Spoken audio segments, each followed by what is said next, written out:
দীর্ঘ 7 বছর দাওয়াত ও তাবলীগের বিভক্তির পর আলহামদুলিল্লাহ উলামায়ে কেরামের একটা বড় অংশ আজকে ঐক্যবদ্ধ হওয়ার জন্য সারা বাংলাদেশের দাওয়াত ও তাবলীগের সাথী এবং উলামায়ে কেরামকে আহ্বান করে যাচ্ছেন।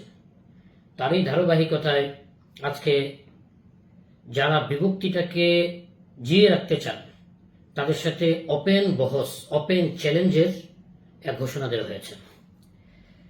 আমরা বিগত 7 বছরে বারবার উলামায়ে কেরামের দরবারে হাজিরা দিয়েছি, নিজেদেরকে ছোট করে ওনাদের সমস্ত কথাকে মাথায় নিয়ে আমরা এই আবদার করেছি যে এই দুই পক্ষের মাঝখানে এমন কোনো বিষয় আছে, এমন কোনো ব্যক্তি অথবা ইস্যু আছে যেটা মীমাংসা করলেই উভয়কে আবার এক টেবিলে এক দস্তরখানে বসানো সম্ভব হবে।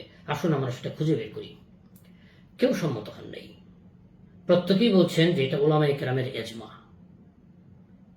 উলামায়ে কেরামের এজমার ব্যাপারে আমাদের কারো কোনো কথা নাই। আমরা ওনাদেরকে বলেছি দাওয়াত ও তাবলীগের মেহনত শুধু বাংলাদেশের এই ছোট্ট গণ্ডির মধ্যে সীমাবদ্ধ নয়, এটা সারা পৃথিবীব্যাপী সবচেয়ে বড় মুসলিম নেটওয়ার্ক।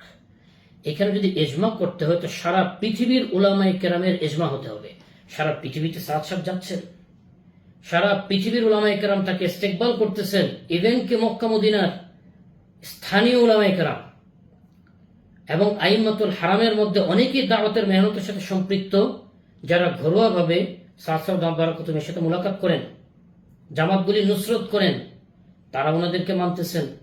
সারা পৃথিবীর বড় বড় উলামায়ে কেরাম যেখানে তিনি যান তারা ওনার থেকে পরামর্শ নিচ্ছেন, নিজামুদ্দিনে এসে যোগাযোগ রাখতেছেন। তো ওনাদেরকে বাদ দিয়ে গুটি কয়েক বাংলাদেশের এজমা, এটা আসলে গ্রহণযোগ্য নয়। আসল সমাধানের পথে হাঁটি। কেউ সমাধানের পথে হাঁটলেন না, সবাই দেওবন্দের দোহাই দিলেন যে দেওবন্দ বলছে সাদ সাহেব গুমরা। অথচ আমি একটু আগে আপনাদের কাছে দেওবন্দের ফতোয়া সহ প্রমাণ করলাম, দেওবন্দ এই কথা বলছে যে সাদ সাহেবকে যে গুমরা বলবে সে গুমরা। দেওবন্দের ফতোয়ার ভিতরে আছে।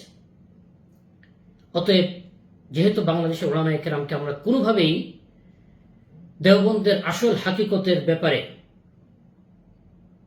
একমত করতে পারছি না, আর ওনারা দেওবন্দের নয় মিথ্যাচার করেও আমাদেরকে সন্তুষ্ট করতে পারছেন না, এই দুইজন উভয়ের পাল্টাপাল্টি দাবি নিয়ে যদি আমরা এক টেবিলে বসতে পারি, সেখানে দেওবন্দের প্রসঙ্গ থাকবে এবং আমাদের আভ্যন্তরীণ বিষয়গুলিও থাকবে।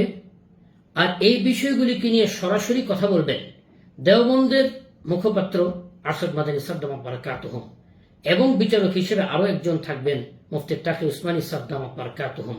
ওনারা যদি আমাদের বাংলাদেশের উলামায়ে কেরামকে সাথে নিয়ে বসেন, উভয়ের বিষয়গুলি সামনে নেন, তখন সারা বাংলাদেশের মানুষের সামনে পরিষ্কার হয়ে যাবে কারা ঐক্য চায়, কারা বিভক্তি চায়, কারা তাবলীগ থাকুক এটা চায়, আর বিশৃঙ্খলা সৃষ্টি করে তাবলীগটা ধীরে ধীরে ধ্বংস হয়ে যাক এটা চায়।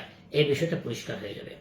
যদিও ইতোমধ্যে গত বছর ফেব্রুয়ারিতে আরশাদ মাদানী সাদ্দামাত বারাকাতুহুম বাংলাদেশ সফর করে স্পষ্ট করে বলে গেছেন, রুজু করার পর নিজামুদ্দিনের সাথে দেওবন্দের সমস্ত মাসালা খতম। অতএব সাদ সাহেব হক এবং দোনো হক পার হ্যাঁ, এই কথা বলছেন যে যারা আলমী শূরাকে মানতেছেন ওনারাও হোক এবং যারা সাদ সাদ্দামাত বারাকাতুহুমকে মানতেছেন তারাও হোক। দুইজন যেন দুইজনকে ছাড় দিয়ে মিলেমিশে বাংলাদেশে কাজ করেন, এই আহ্বান তিনি জানিয়ে গেছেন। গত মাসে তাকি উসমানী সাদ্দামাত বারাকাতুহুম মদিনা মুনাওয়ারায় সাদ সাহেবের সাথে সাক্ষাৎ করে এই কথা বলছেন যে তোমরা উভয় পক্ষ মিলেমিশে এমন ভাবে চলো যেভাবে হানাফি এবং শাফি মাযহাব মিলেমিশে চলে। সামান্য বৈপরীত্য থাকতে পারে, এক মসজিদে নামাজ পড়ে একসাথে চলে, তোমরা এইভাবে চলো। তাহলে ওনারা এত বড় বড় উলামায়ে কেরাম যারা হযরতজির পক্ষে সুস্পষ্ট বার্তা দিতে পারলেন, আর বাংলাদেশের গুটি কয়েক আলেম যাদের পরিধি একান্ত সীমাবদ্ধ, নির্দিষ্ট কোন অঞ্চলে, জাতীয় কোনো হাইসিয়ত যাদের নাই, তারা আজকে আন্তর্জাতিক বিষয়ে হস্তক্ষেপ করতে গিয়ে যে দুর্ঘটনা ঘটাচ্ছেন এবং দাবি করতেছেন যে দেওবন্দ বলছে এটা মীমাংসিত বিষয়, দেওবন্দ ফতোয়া দিয়ে ফেলছে। কোন জায়গায় দেওবন্দ বলছে এটা মীমাংসিত বিষয়?